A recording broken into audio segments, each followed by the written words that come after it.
Baik, di sini saya akan mempraktekkan pemeriksaan fisik pada bayi baru lahir. Pemeriksaan fisik pada bayi baru lahir pada dasarnya sama dengan pemeriksaan fisik lainnya, yaitu head to toe. Hal yang membedakan adalah hal-hal yang akan dikaji. Sekarang kita akan mulai pemeriksaan. Yang pertama itu pemeriksaan kepala. Raba di sekitar garis sutura atau pertemuan dua tulang dan fontanel atau ubun-ubun pada kelainan spontan dapat terjadi tumpang tindih antara tulang dinamakan melase. Untuk ubun-ubun, perhatikan ukuran dan ketegangannya. Lebih besar itu namanya prematur atau hydrocephalum, dan lebih kecil itu namanya mikrosefali. Periksa juga adanya trauma kelahiran seperti kaput succedaneum atau benjolan yang berisi air dan cephalhematoma atau benjolan yang berisi darah. Yang kedua itu wajah, pemeriksaan wajah. Hal yang diperhatikan adalah wajah bayi simetris atau tidak, dan perhatikan pula kelainan wajah yang khas seperti Down syndrome atau Pierre Robins. Yang ketiga mata.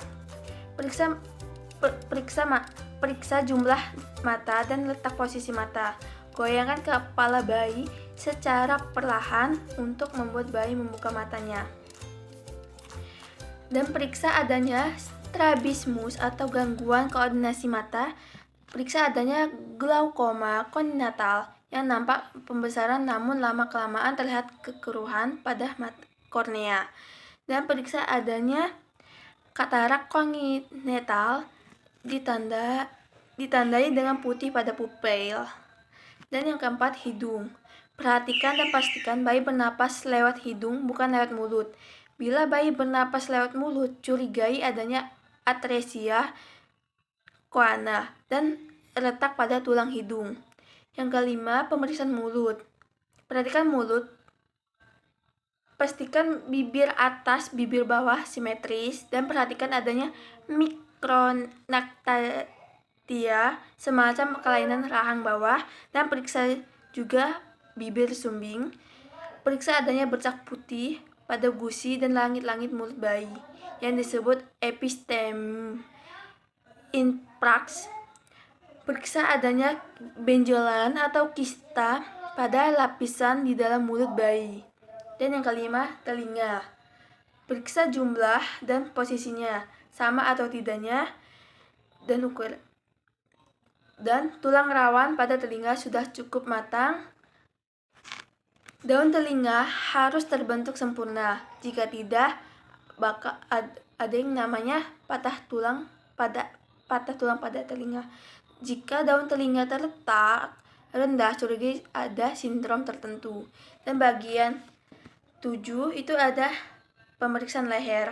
Hal-hal yang perhatikan pemeriksaan leher bayi adalah perhatikan pergerakan pada leher bayi, keterbatasan atau tidak, dan lakukan pola perabaan untuk memastikan tidak ada pembengkakan pada leher bayi.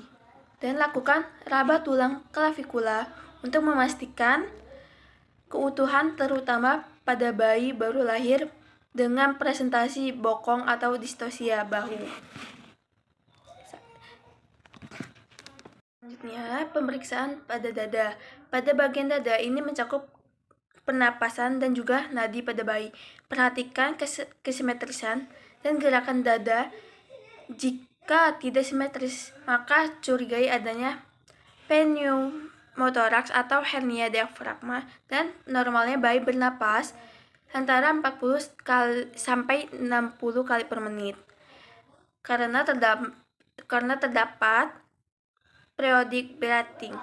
Perhatikan pada puting susu sudah terbentuk dengan baik atau belum, dan denyut jantung bayi berkisaran antara 120 sampai 160 kali per menit. Lanjut, pemeriksaan abdomen atau perut. Pemeriksaan perut pada inspeksi atau pemeriksaan dengan cara melihat, perhatikan perut bayi tampak bulat dan gerakannya simetris atau sama dengan dada. Pada saat bernapas, kalian pada tali pusat bayi. Jika perut sangat cekung, curigai adanya hernia diafragma atau sangat cembung atau membuncit curigai adanya tumor. Pemeriksaan dengan cara menggunakan stetoskop, dengarkan adanya bising usus normal, tidak akan terlalu sering terdengar. 10. Itu ekstremitas atau atas dan bawah atau tangan dan kaki. Periksa panjang dan kesimetrisan kedua sama panjang dan simetris, kebesaran dalam pergerakan, pemeriksa kelainan pada jari. Kalau jarinya lebih banyak, itu namanya polidaktili. Atau jari yang kurang, itu namanya sidaktili. Spinal atau tulang belakang. Pemeriksaan ini dilakukan dengan cara menelungkupkan bayi.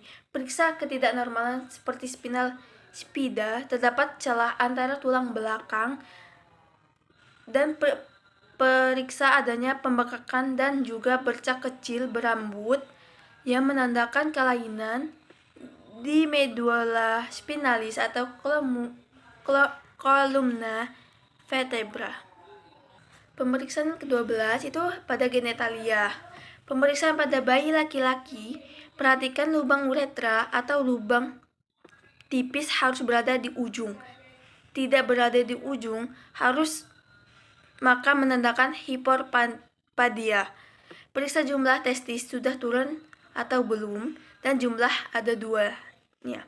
Pemeriksaan pada wanita, periksa pada labia mayora, biasanya sudah menutup labia minora. Pastikan lubang uretra dan lubang vagina terpisah. Dapat terjadi kasus di mana dari darah atau sekret keluar akibat hormon dari ibu. Dan 13. Pemeriksaan rektum dan anus. Pemeriksa adanya kelainan atresia ani atau anus yang tidak terbentuk dengan sempurna. Yang ke-14 adalah kulit. Kondisi kulit pada bayi biasanya masih terdapat vernix caseosa atau lapisan lemak. Biasanya bayi cukup bulan, lanugo atau rambut tipis, dan periksa pula adanya ketidaknya bercak Mongol atau tanda lahir. Dan kita periksa dulu nih pada tubuh bayi ada tanda lahir atau tidaknya. Sekian, terima kasih dari saya. Semoga bermanfaat dan semoga bisa menambah wawasan buat semuanya. Terima kasih. Wassalamualaikum warahmatullahi wabarakatuh.